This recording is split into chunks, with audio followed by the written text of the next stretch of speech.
America চাচ্ছে জামাত ক্ষমতায় আসুক, আমেরিকা জামাতের সঙ্গে বন্ধুত্ব করতে চাচ্ছে। আর আমেরিকা যদি চায় যে জামাত ক্ষমতায় আসুক, সঙ্গে সঙ্গে পাকিস্তান ঝাঁপিয়ে পড়বে, সঙ্গে সঙ্গে সৌদি আরব ঝাঁপিয়ে পড়বে, মিডল ইস্টের যত লোক আছে টাকার বস্তা নিয়ে বাংলাদেশে আসবে।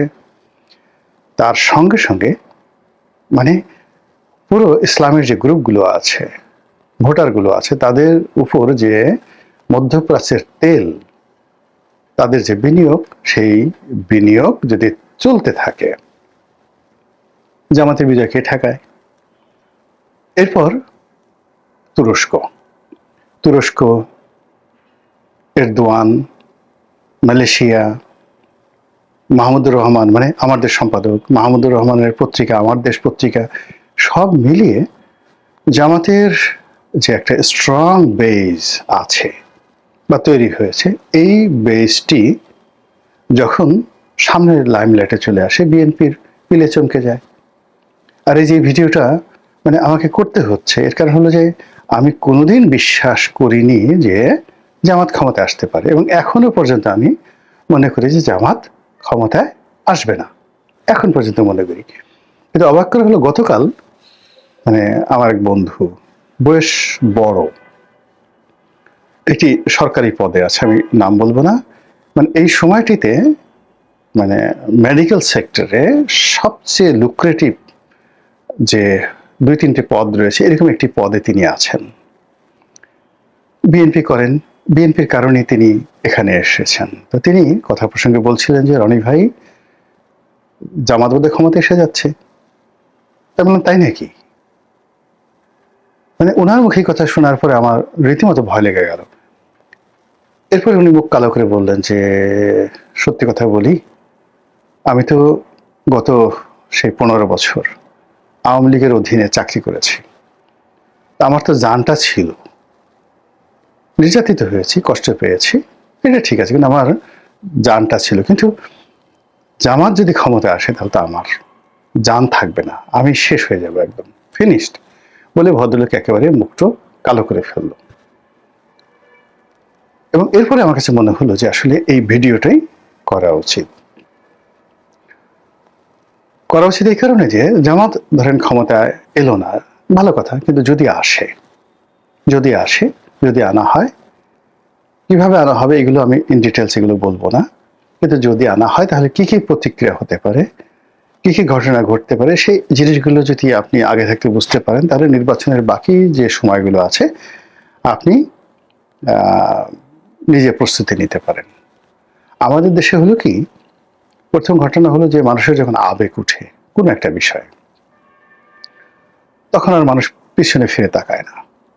আমরা আইয়ুব খানকে নিয়ে আবেগ দেখিয়েছি, ফাতেমা জিন্নাকে নিয়ে আবেগ দেখিয়েছি, 69-এর গণ অভ্যুত্থান নিয়ে আবেগ দেখিয়েছি, বঙ্গবন্ধুকে নিয়ে আবেগ দেখিয়েছি, এরশাদকে নিয়ে আবেগ দেখিয়েছি, বেগম জিয়াকে নিয়ে। আমরা কাকে নিয়ে আবেগ দেখাইনি বলেন?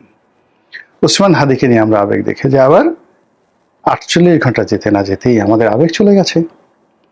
জামাতকে নিয়ে এই জামাত বুঝে যে বাংলাদেশের আবেগ 48 ঘন্টার বেশি থাকে না। তো জামাত একবার সামনে যাচ্ছে, একবার পিছনে যাচ্ছে, এবং কোনো অবস্থাতেই জামাত তাদের সম্পর্কে যে ন্যারেটিভগুলো আছে সেটাকে পার্মানেন্ট তারা করছে না। এর কারণ হলো নির্বাচনের 48 ঘন্টা আগে তারা মানুষের আবেগকে নিয়ে কিছু একটা করার প্ল্যান তারা করে রেখেছে। এটি লিখে রাখেন আপনি। যদি নির্বাচন হয় তাহলে নির্বাচনের 48 ঘন্টা আগে জামাত এমন কিছু একটা করবে যাতে সকল আবেগ জামাতের দিকে চলে যাবে, নাম্বার 1। নাম্বার 2 হলো জামাতের যে ফরেন রিলেশনস, বিদেশিদের সাথে তাদের যে সম্পর্ক, এই ক্ষেত্রে আমি মনে করি আওয়ামী লীগ, বিএনপি, জাতীয় পার্টি যে কোনো দলের চাইতে জামাত অতিরিক্ত পারঙ্গমতা দেখাচ্ছেন। আমি একদিন বিএনপি এক নেতার, বড় নেতা যার সঙ্গে জামাতের আমির সাহেবের ভালো বন্ধুত্ব, তো তিনি তাচ্ছিল্য করে বলছিলেন যে জামাতের আমির তো ইংরেজি বলতে পারেন না, ও বিদেশিদের সাথে কি বৈঠক করে, ও তো ইংরেজি বলতে পারে না। তো এই যে বিএনপির তাচ্ছিল্য, তার জবাব আমি দেখলাম জামাতের একটি কনভারসেশন দেখলাম জামাতের আমিরের, অসাধারণ ইংরেজি বলেন, এবং তিনি মঞ্চে দাঁড়িয়ে মাইক হাতে নিয়ে তার এই বয়সে যেভাবে একটি অনুষ্ঠান তিনি কন্ডাক্ট করলেন বিদেশিদের সঙ্গে, সেখানে তিনি আরবি লাইনে পড়াশোনা করা মানুষ নয়, কিন্তু ক্ষণে ক্ষণে অ্যারাবিকের কিছু শব্দ তিনি উচ্চারণ করছিলেন, একেবারে নিখুঁত প্রোনাউন্সিয়েশন, শুনলেই ভালো লাগে। আপনি যদি ধরুন কাউকে যদি বলেন ভাই সাহেব কেমন আছেন, সেটা না বলে যদি বলেন আসসালামু আলাইকুম প্রিয় মোহতারাম, আমাদের দেশে মানুষ মন নরম হয়ে যায়। তারপরে আপনি যদি বলেন আল্লাহ আপনাকে উত্তম যাজা দান করুন, প্রতিদান দান করুন, যাজা দান করুন, জাযাকাল্লাহু খায়রান, আমাদের দেশে এই শব্দগুলো সঠিকভাবে উচ্চারণ করতে পারাটাও একটা বিরাট ব্যাপার। তো শফিক সাহেব তো সেই কাজগুলো করছেন। তারপর একই সঙ্গে তিনি ইংরেজি বলছেন, বাংলা বলছেন। তিনি দাড়ি টুপি পাঞ্জাবি নিয়েই তিনি বিদেশিদের সঙ্গে বৈঠক করছেন। বিদেশি মহিলা, বাংলাদেশি মহিলা, আধুনিক মহিলা, তরুণ মহিলা, সবাইকে নিয়ে তিনি যে একটা আধুনিক জামাতের যে রূপরেখা এই নির্বাচনের ময়দানে তুলে ধরছেন, সেটাকে সামাল দেওয়ার জন্য বিএনপিকে রীতিমতো হিমশিম খেতে হচ্ছে। আর দ্বিতীয়ত হলো যে তারেক রহমান সাহেবের সম্পর্কে, বিএনপি সম্পর্কে গত 17 মাসের যে দুর্নাম বদনাম, চাঁদাবাজি, প্লাস 2001 থেকে 2006 সন পর্যন্ত হাওয়া ভবন কেন্দ্রিক কাজে যে দুর্নাম এবং বদনাম, এই জিনিসগুলো তো জামাত 10 মুখে প্রচার করে যাচ্ছে। কিন্তু জামাতকে আপনি গালাগালি করছেন মুনাফেক, 71-এর রাজাকার, ধর্ষক, কিন্তু আপনি তো বলতে পারছেন না যে এই লোকটা নামাজ পড়ে না। আপনি তো বলতে পারছেন না এই লোকটা টাকা চুরি করেছে ব্যাংক থেকে, এই লোকটা চাঁদা নিয়েছে। এই জিনিসগুলো করা যাচ্ছে না, এবং ওগুলোকে জামাত ক্রমশ এনক্যাশ করছে, প্রবলভাবে এনক্যাশ করছে। তো এরই ধারাবাহিকতা যেটা হচ্ছে, তারা দেশে এবং দেশের বাইরে যে কাজগুলো করছে, প্রকাশ্য করছে 20%, আর 90% তারা গোপনে করছে। এবং সেই গোপনীয়তার একটা অডিও ফুটেজ ভাইরাল হয়ে গেছে, যে আমেরিকার সঙ্গে তাদের যে বন্ধুত্ব, এবং এই বন্ধুত্বটা রীতিমতো চাপ তৈরি করেছে বিএনপির উপর। আর আমাদের দেশের মানুষ, যে বললাম হুজুকে, সবাই যদি মনে করে যে আমেরিকা চাচ্ছে, বা যদি আমরা বিএনপিকে ভোট দিই, শেষ মুহূর্তে যদি নির্বাচন ক্যান্সেল হয়ে যায়, ডক্টর ইউনূস, জামাত, এনসিপি তারা যদি আরো 5 বছর থাকে, তাহলে যে ডলাটা খাবো রে বাবা গো, তার চেয়ে বরং দাঁড়িপাল্লায় ভোটটা দিয়ে দিই। এরকম সহজ সরল চিন্তা করার মানুষ আমাদের দেশে অসংখ্য আছে। তো যেটা বলছিলাম, যে জামাত এখানে বিনিয়োগ করেছে অর্থ, বিনিয়োগ করেছে তাদের শ্রম, মেহনত। তারা মানে সবাই যে এমপি হবে তা নয়। তাদের দলের যদি 1 কোটি লোক থাকে, যদি 2 লাখ এখানে রেজিমেন্টেড রোকন থাকে, তো এই 1 কোটি লোক কেউ নিজের পকেটের টাকার বাইরে কারোর কাছ থেকে টাকা পয়সা নিচ্ছে না। তো 1 কোটি লোক যদি দৈনিক 10 টাকা করে খরচ করে, 10 কোটি টাকা তার খরচ হয়। যদি 100 টাকা খরচ করে, 100 কোটি টাকা খরচ হয়। তো 1 কোটি লোক জামাতের সারা বাংলাদেশে, আমি কেবল সর্বনিম্ন ধরলাম, 1 কোটি লোক, তারা সবাই যদি দৈনিক বলে যে আমি 100 টাকা করে খরচ করব, তাহলে জামাত নির্বাচনের ময়দানে 100 crore টাকা প্রতিদিন খরচ করতে পারছে। আর বিএনপির যারা প্রার্থী,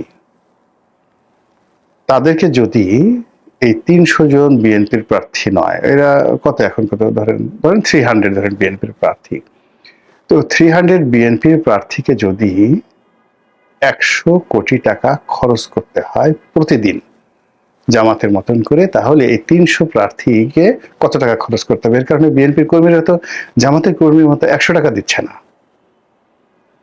তারা বরং প্রার্থীর কাছ থেকে টাকা নিচ্ছে। স্লোগান দিতে টাকা লাগবে, হুন্ডাতে টাকা লাগবে, মঞ্চ করতে টাকা লাগবে, ইত্যাদি ইত্যাদি ঘটনা। ফলে আপনারা নিজেরা একটু হিসাব করে নেন যে 100 কোটি টাকা যদি 300 জন প্রার্থীর মধ্যে ভাগ করে, প্রতিদিন একজন প্রার্থীকে কত টাকা খরচ করতে হচ্ছে। তারা হয়তো সেটা করতে পারছেন না, না পারার কারণে কি হচ্ছে, জামাত খরচের দিক থেকে এগিয়ে যাচ্ছে। জামাত ঢাকা শহরের রিক্সাওয়ালাদেরকে আমরা বদনাম শুনতে পাচ্ছি, যে 1000 টাকা করে প্রতিদিন রিক্সাওয়ালাদেরকে দিচ্ছে, এবং এই 1000 টাকা দেওয়ার জন্য ঢাকা শহরে তাদের যে কজন রোকন আছে, রোকনরা পকেটে হাত দিয়ে টাকা দিয়ে দিচ্ছে পাড়া মহল্লাতে। আওয়ামী লীগ বা বিএনপির কোনো নেতা, কোনো কর্মী এই কাজ কোনোদিন করবে না।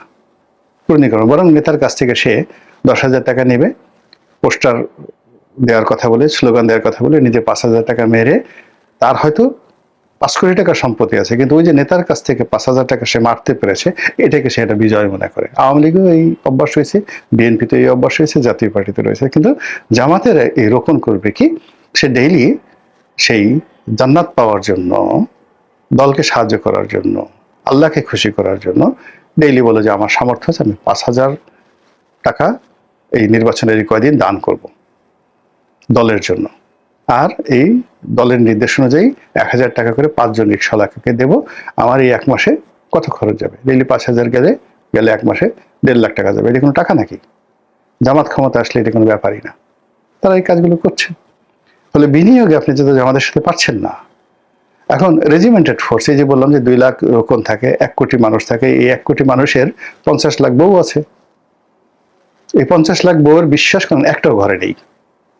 বিএনপির 50 লাখ বউ রাস্তায় নেমেছে, আপনি দেখান তো কয়েকজন পরিচিত মুখ, কয়েকজন তরুণ লোক টাকা পয়সা নিয়ে কাজকর্ম করতেছে, কিন্তু জামাতের 50 লাখ বউ, মানে 1 কোটি জামাতির 50 লাখ বউ। আর যদি 1 কোটি জামাতের মধ্যে যারা বিয়ে করছে ধরেন 50 লাখ, তাহলে ধরেন 25 লাখ বউ, 25 লাখ বউ রাস্তায় নেমে গেছে বোরকা একটা পরে, দলে দলে সারা বাংলাদেশে। কিভাবে সামাল দেবেন? ফলে আবেগ, বাংলাদেশের মানুষের যে আবেগ, এটাকে বললাম না যে এটাকে টান দিয়ে নিয়ে গিয়ে 48 ঘন্টার সময় একটা মালা করে ফেলতে পারে। তো সেক্ষেত্রে কি হবে? এবং এটা আমরা মানে বিএনপির যারা লোকজন রয়েছেন তারা বুঝতেছি না, আমরা যারা আওয়ামী লীগের লোকজন আছি কল্পনাই করতে পারছি না, ভারত কল্পনাই করতে পারছে না, কিন্তু আমেরিকা এ তো মানে সাহেবের জাত, তারা ঠিকই ক্যালকুলেশন করে ফেলেছে। চীন ক্যালকুলেশন করে ফেলেছে, ইউরোপীয় ইউনিয়ন ক্যালকুলেশন করে ফেলেছে। ফলে দলে দলে গিয়ে দেখেন তারা জামাতের আমিরের সঙ্গে গিয়ে মগবাজারে দেখা করে আসছে। এর ফলে এই যে যে লোকটির কথা বললাম আমার বন্ধু, সে তো বিএনপির সাধারণ লোক নয়। মানে এই সময়টিতে যদি একদম এক্সট্রিম পর্যায়ে বিএনপির 50 জন লোক রাষ্ট্রীয় পদ পদবিতে লাভবান হয়ে থাকে, তার মধ্যে তিনি একজন। আর তিনি যে সেক্টরে আছেন সেই সেক্টর 2-3 জনের মধ্যে তিনি একজন। তার মধ্যে জামাতের বয় ঢুকে আছে।